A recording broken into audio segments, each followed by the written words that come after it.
In February 1959, 9 experienced hikers set out on an expedition into the frozen Ural Mountains of Russia.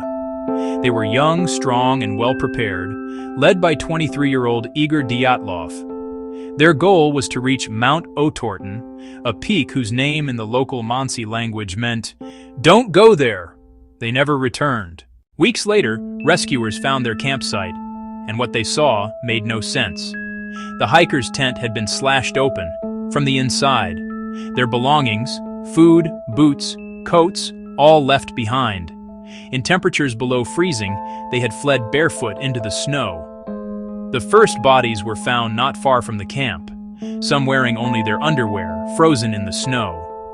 2 were huddled near a burned-out fire, their hands blackened as if they had tried to light branches with trembling fingers. Others were scattered down the slope, showing signs of panic, one with a fractured skull, another missing their tongue. There were no signs of a struggle with anyone else, no footprints except their own.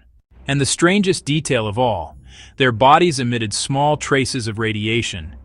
What could make 9 experienced hikers run half-naked into a blizzard, tear through their own tent, and die in such bizarre ways? Investigators were baffled. At first, they blamed an avalanche, but the terrain didn't fit, and no snowslide marks were found.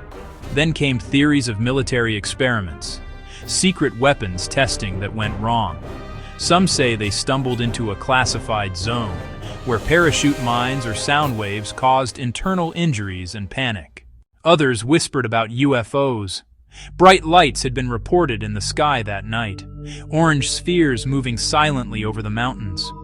Could something from above have terrified them into fleeing? The government closed the case in 1959, calling it simply an unknown compelling force. Years later, the mystery deepened. The last photos from the group's camera showed smiling faces, campfires, and then the final picture, a blurry image of glowing orbs in the night sky.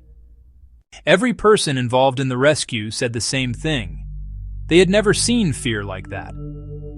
For decades, scientists, journalists, and even former KGB agents have tried to solve the Dyatlov mystery.